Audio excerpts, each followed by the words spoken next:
بسم الله الرحمن الرحیم. دا ډیر واده کړي ملګری خپل خود ته وي دویم واده وکوم. د دویم واده اراده مې ده. نو ځان ولې پریشان کوي؟ په دنیا کې هغه کس ما ته وښایه چې دوه ودونه کړي او خوشاله. سو اکثر دا خبره کوم چې چا باندې بلډ پریشر هي، بلډ پریشر پیوي یا شوګر پیوي، نو دا به جنت ته ځي.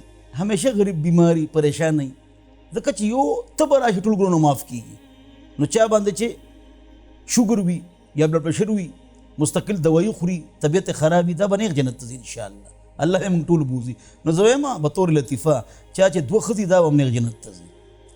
تل به خوار و زار وي د دوو ښځو خاوند. الله رب العزت ولې ووې ابراهیم علیه السلام ته چې هاجره پرېږده مکه کې بے آب و گیا میدان کې گرم غټ اختر کې تاسو تقریر د عالم ناور ہے سارا قتلولا علیہ السلام چاړې ورپسې راغشتې وه بنې وه که نه وي چې بنه د کوچو شي نو ساسي نو ځان له غم ولې ګوره. دویم واده نه فرض دی نه واجب دی نه سنت مؤکده دی، اباحت دی مستحب دی، مستحب دی. نو ځان له کار مه ګوره، ښځې مه پریشانه کوئ او دویم واده مه کوئ. همیشه پریشانه یې. تاسو د دوو ښځو خاوند خوشحال لیدلی دی؟ او چا چې کړي دي نو په جړا جاړي. دا خبرې زه انتظامي کوم،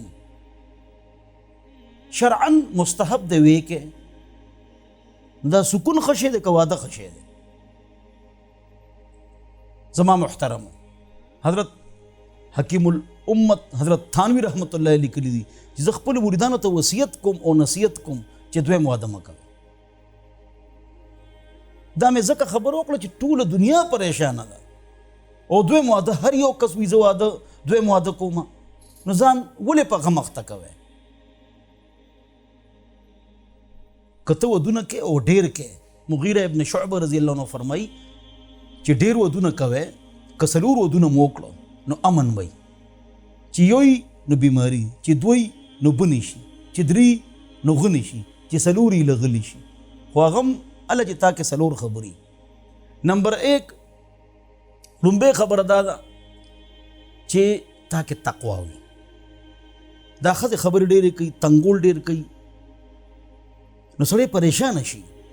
نو یو ښځه پکې پرېږدي نه مه پرېږدی. وعاشرون بالمعروف، خو سره گزاره کوئ.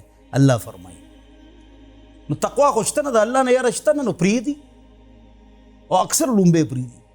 اگر چې د اولډ از ګولډ د هغې ډېر خیال ساتل پکار دي.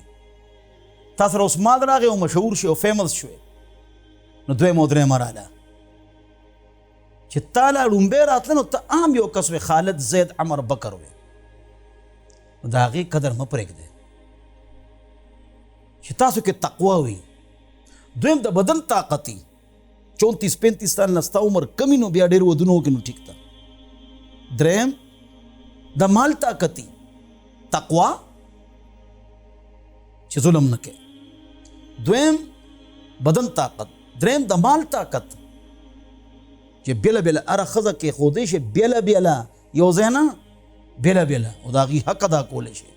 موږ د یو حق نه ادا کوو، یو د عین د شریعت مطابق موږ نه پرېږدو او نه یې ساتو، نه یې خیال ساتو چې شریعت مطابق یې کیږدو، الله رانه خوشحالی.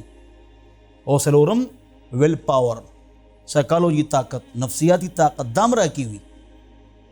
دې دپاره جګر ګردام پکار دی. څلور شرمخان ساتلی شي خو دوه ښځې نه شي ساتلی. سړی پاگل شي. نو ځان له ولې جن په دار کې ځان ولې پریشانه کې؟ د شرعي حکم څه دی؟ ما ته وایي فرض واجب او سنت مؤکده نه دی، مستحب او اباحت دی.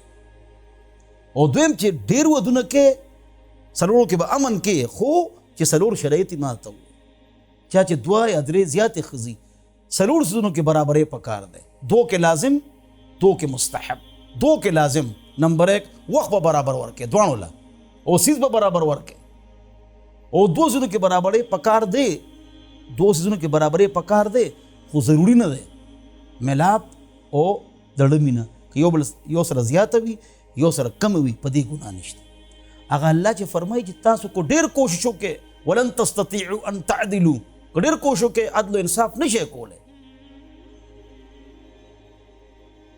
یعنی د ړمي نه دواړو سره برابر وساتي دا نشي کېدی، دواړو سره ملاب برابر وساتي دا نشي کېدی. خو دې کې برابري کېدی شي سیز ورکول او وخت ورکول. وی الله وی چې برابري نشئ کولی، لہذا دویم واده نه کول پکار نه. ټولو صحابه وکړه دی، د 2 صحابو پکې یو ښځه نو ټولو څلور ښځې وې. ابوبکر 2 ښځې دي، عمر عثمان 8 ښځې دي، علي 9 ښځې دي رضی الله عنه. خو هغه خبره ده چې تا کې 4 شرایط وي نو بیا کولی شي. ځان لاسې غم مه ګورئ، ځان له سکون مه تباه کوئ، ټول سیسټم د سړي خراب شي. او ټول نه غټ منځ کې چې کمزوري ده منځ کې کمه، هغه ویل پاور زنګ کمزور دی، جګر کورده زنګ کمزور ده. څه مطلب؟